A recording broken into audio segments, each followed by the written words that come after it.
ಗ್ರಾಮದ ಅಂಚಿನಲ್ಲಿ ಒಂದು ಸಣ್ಣ ಮನೆ. ಆ ಮನೆಯಲ್ಲಿ ಶಾಂತಿ ಅನ್ನುವ ಮಹಿಳೆ ತನ್ನ 2 ಮಕ್ಕಳ ಜೊತೆ ಬದುಕುತ್ತಿದ್ದಳು. ಗಂಡ ತೀರಿಕೊಂಡು ಹಲವು ವರ್ಷಗಳಾಗಿತ್ತು. ಜೀವನ ಅವಳಿಗೆ ಯಾವತ್ತೂ ಸುಲಭವಾಗಿರಲಿಲ್ಲ.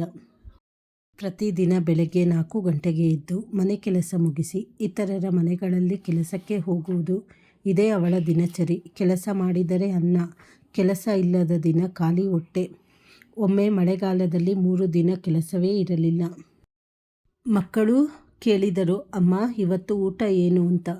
ಆಗ ಶಾಂತಿ ಏನೂ ಹೇಳಲಿಲ್ಲ.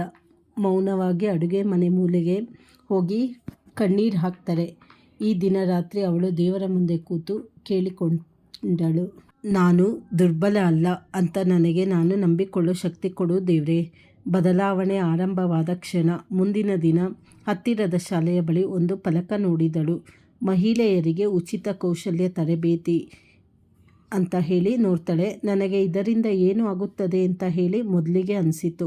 ಆದರೂ ಒಳಗೆ ಒಂದು ಸಣ್ಣ ಧ್ವನಿ ಹೇಳಿತು, ಪ್ರಯತ್ನ ಮಾಡು ಅಂತ ಹೇಳಿ. ಅವಳು ಹೊಲಿಗೆಗೆ ಸೇರಿಕೊಂಡಳು.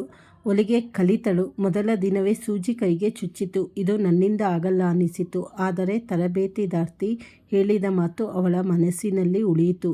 ನೋವಿಲ್ಲದೆ ಯಾವ ಬೆಳವಣಿಗೆಯೂ ಆಗುವುದಿಲ್ಲ ಅಂತ ಹೇಳ್ತಾರೆ. ಅದು ಅವಳ ಮನಸ್ಸಲ್ಲೇ ಉಳಿಯುತ್ತೆ. ನಂಬಿಕೆ ಕಟ್ಟಿದ ದಿನಗಳು. 6 ತಿಂಗಳು ಅವಳು ಕೈ ಬಿಡಲಿಲ್ಲ. ಬೆಳಗ್ಗೆ ಕೆಲಸ, ಸಂಜೆ ತರಬೇತಿ, ರಾತ್ರಿ ಮಕ್ಕಳಿಗೆ ಪಾಠ ಹೇಳಿ ತಾನು ಅಭ್ಯಾಸ ಮಾಡಿ ಮೊದಲ ಬಾರಿಗೆ ಒಂದು ಬ್ಲೌಸ್ ಹೊಲಿಗೆ ಮಾಡಿ ಒಬ್ಬರಿಗೆ ಕೊಟ್ಟಳು. ಆ ಮಹಿಳೆ ಖುಷಿಯಾಗಿ ಹೇಳಿದಳು, ಚೆನ್ನಾಗಿದೆ, ಇನ್ನೊಂದು ಕೊಡ್ತೀಯಾ? ಆ ದಿನ ಶಾಂತಿ ಮನೆಗೆ ಬಂದು ಹತ್ತಳು. ಅದು ಕಣ್ಣೀರು. ಆ ಕಣ್ಣೀರು ದುಃಖದದ್ದಾಗಿರಲಿಲ್ಲ, ನಂಬಿಕೆಯದಾಗಿತ್ತು. ಒಂದು ದೀಪ ಬೆಳಗಿದಂತೆ. 16 ದಿನಗಳಲ್ಲಿ ಅವಳಿಗೆ ಕೆಲಸ ಜಾಸ್ತಿ ಆಯಿತು.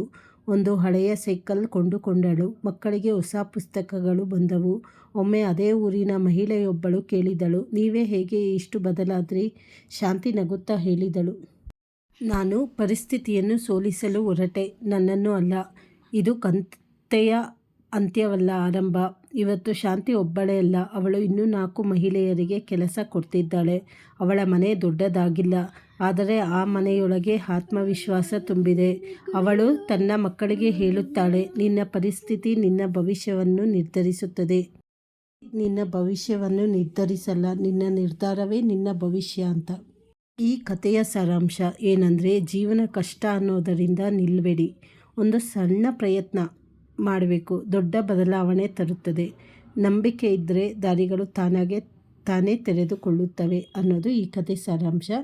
ಹೊಸದಾಗಿ ಯಾರ್ಯಾರು ಚಾನಲ್ ನೋಡ್ತಾ ಇದ್ದೀರಾ ಸಬ್ಸ್ಕ್ರೈಬ್ ಮಾಡ್ಕೊಳ್ಳಿ.